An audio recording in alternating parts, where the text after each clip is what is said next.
Terima kasih sudah mampir.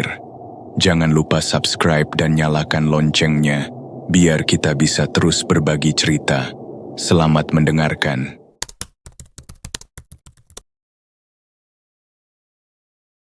Kalian pernah nggak sih merasa kalau setiap hari kita itu sebetulnya pakai topeng? Bukan topeng beneran, tapi topeng biar diterima, biar disukai, biar nggak kelihatan aneh. Bagi seorang mahasiswi bernama Maya, perasaan itu adalah kenyataan pahit setiap hari. Sampai ia menemukan filter itu. Namanya Wujud Asli.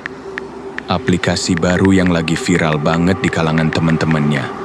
Katanya, filter ini pakai AI super canggih buat ngebaca aura atau sisi lain dari seseorang yang nggak kelihatan sama mata telanjang. Awalnya, semua cuman buat lucu-lucuan. Waktu mereka lagi nongkrong di warung kopi dekat kampus, Maya iseng mencobanya ke Rina, sahabatnya. Di layar ponselnya, muncul tanduk iblis kecil yang imut di kepala Rina. Mereka semua tertawa.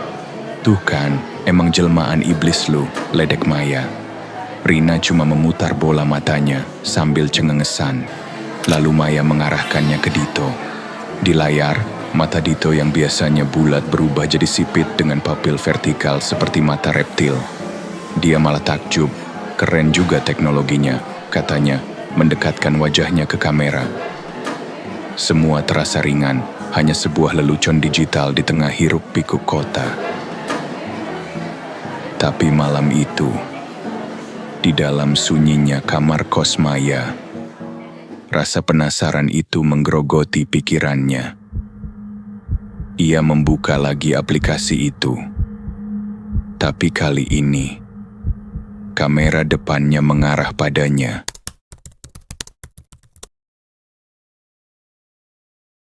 Ia menatap layarnya, menunggu. Detik-detik berlalu terasa seperti menit, tapi tidak ada yang terjadi. Sama sekali. Wajahnya di layar ponsel. Tetaplah wajahnya. Tidak ada tanduk, tidak ada mata aneh, tidak ada sisik. Bahkan tidak ada efek-efek konyol sekalipun. Kosong. Aplikasi itu seolah tidak bisa membacanya. Aneh. Rusak kali, ya? Gumamnya, mencoba menepis rasa dingin yang mulai merayap di tengkuk. Untuk menguji, ia mengarahkan kamera ke boneka beruang usang di atas lemarinya. Seketika, di layar, mata kancing boneka itu berubah menjadi dua lubang hitam yang menganga, seolah menatap langsung ke dalam jiwanya.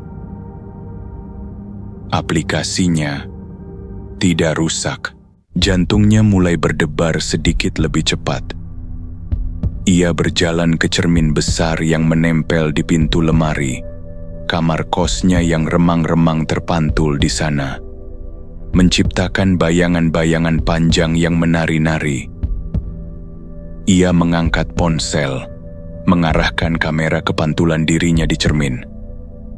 Hasilnya tetap sama. Filter itu tidak berfungsi. Seolah-olah aplikasi itu yang bisa melihat wujud asli semua orang, menatapnya dan berkata, "Tidak ada yang bisa kulihat di baliknya."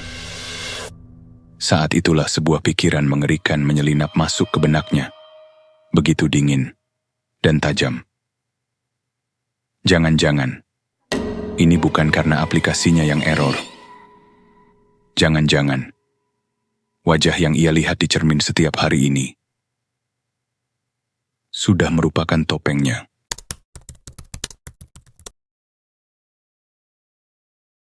Semalaman ia tidak bisa tidur.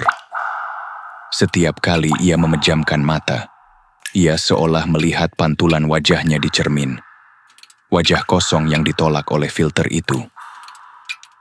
Pagi harinya, ia berusaha meyakinkan dirinya sendiri kalau semua itu cuma imajinasinya. Efek kurang tidur dan terlalu banyak kafein. Suara motor dari jalanan dan teriakan abang bubur ayam di depan kos seharusnya bisa membuat semuanya terasa normal lagi. Ia berjalan gontai ke kamar mandi. berharap air dingin bisa menjernihkan kepalanya. Ia membasuh muka, merasakan air dingin itu menyapu sisa-sisa kegelisahan semalam. Tapi saat ia mengangkat kepala dan menatap cermin di depannya, jantungnya serasa berhenti berdetak. Untuk sepersekian detik, hanya sekejap mata, pantulannya tidak sinkron. Gerakannya dan gerakan bayangannya di cermin terasa memiliki jeda, meski hanya milidetik. Ia terdiam, menatap lekat-lekat. Awalnya tidak ada yang aneh, tapi semakin lama ia menatap, semakin jelas ia melihatnya. Bukan sesuatu yang drastis, tapi cukup untuk membuat bulu kuduknya berdiri. Tekstur kulit di pipinya terlihat aneh, seperti ada noise pada gambar digital. Bintik-bintik samar yang bergerak sangat pelan, nyaris tak terlihat, seolah resolusi wajahnya di cermin menurun. Ia menyentuh pipinya dengan jari gemetar. Terasa normal, kenyal, hangat, kulitnya sendiri. Tapi apa yang ia lihat di cermin adalah sesuatu yang lain. Sesuatu yang mulai artificial.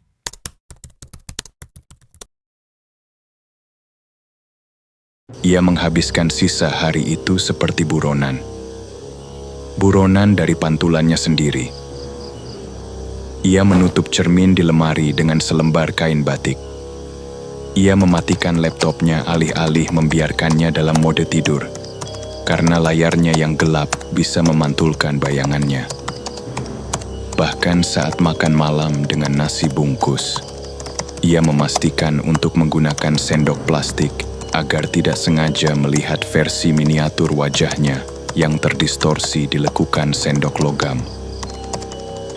Suara jangkrik di luar jendela kos dan bau lembab dari dinding kamarnya yang biasanya menenangkan, kini terasa seperti bagian dari sebuah konspirasi untuk mengurungnya dalam keheningan yang mencekam. Tapi kau tidak bisa lari selamanya, bukan?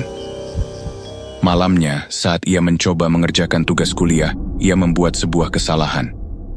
Ia membuka ponselnya untuk mencari referensi. Dan di layar hitamnya, sebelum aplikasi terbuka sempurna, ia melihatnya lagi. Pantulannya. Kali ini, lebih parah. Bukan lagi bintik-bintik samar. Untuk sesaat, sebagian bibirnya memudar, menjadi kabur, seolah terhapus oleh penghapus digital yang ceroboh. Ia menjatuhkan ponselnya ke kasur. Napasnya tercekat di tenggorokan. Ini nyata. Ini benar-benar terjadi. Panik. Ia butuh jawaban. Ia meraih ponsel itu lagi. Tangannya gemetar hebat. Jarinya secara naluriah membuka satu-satunya hal yang mungkin tahu apa yang terjadi. Aplikasi wujud asli.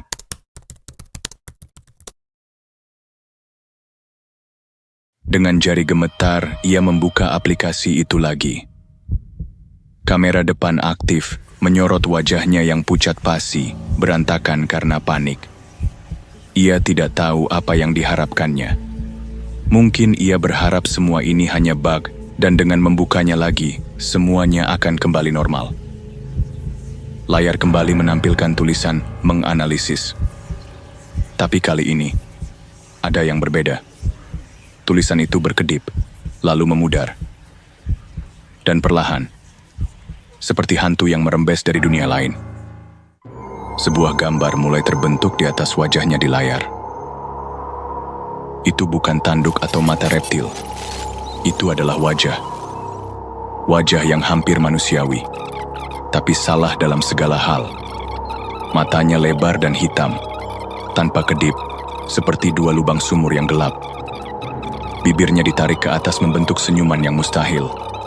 Terlalu lebar, terlalu kaku, memperlihatkan deretan gigi yang terlalu sempurna.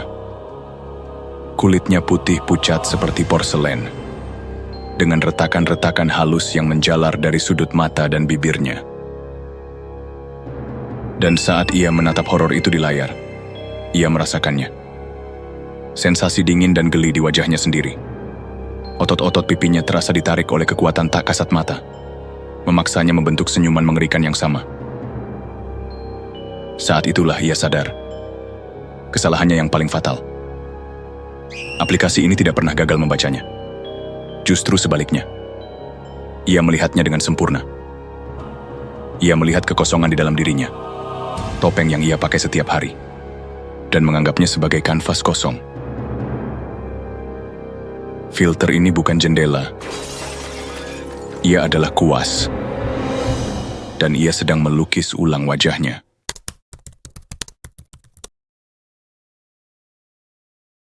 Menghancurkan ponsel tidak menghentikannya. Tentu saja tidak.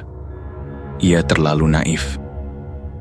Rasa dingin di wajahnya tidak hilang. Justru, ia menetap. Otot-otot di sekitar bibirnya terasa kaku, membeku dalam senyuman yang bukan miliknya. Ia bisa merasakan kulitnya sendiri terasa kencang dan aneh, seolah mengering menjadi lapisan porselen tipis. Ia adalah boneka yang tali-talinya ditarik oleh hantu digital yang ia bebaskan sendiri. Dengan langkah gontai seperti mayat hidup, ia berjalan kembali ke cermin di pintu lemari. Tangannya yang gemetar menarik kain batik yang menutupinya. Ia harus lihat. Ia harus tahu. Di sana, di dalam pantulan cermin, monster dari filter itu balas menatapnya. Tapi itu bukan lagi filter. Itu adalah dagingnya. Itu adalah kulitnya. Mata hitam yang lebar dan kosong itu adalah matanya. Senyuman kaku yang retak itu adalah bibirnya. Ia mencoba berteriak, tapi yang keluar hanyalah desisan pelan, karena bibir barunya tidak bisa lagi membentuk ekspresi lain selain senyum abadi ini. Jiwanya terperangkap di belakangnya, menjerit dalam keheningan. Saat itulah ia mengerti segalanya. Aplikasi itu tidak pernah berbohong. Ia memang menunjukkan wujud asli. Bukan wujud asli yang tersembunyi, tapi wujud asli yang ia ciptakan untuknya, untuk mengisi kekosongan yang ia lihat di dalam dirinya. Tiba-tiba, ponsel lamanya yang tergeletak di lantai, yang layarnya sudah hancur, berdering. Entah bagaimana caranya. Di layarnya yang retak, nama Rina berkedip. Dengan gerakan yang kaku dan otomatis, tubuhnya berjalan, mengambil ponsel itu, dan menjawabnya. Halo Rina. Iya, ini Maya. Aku baru saja menemukan wujud asliku.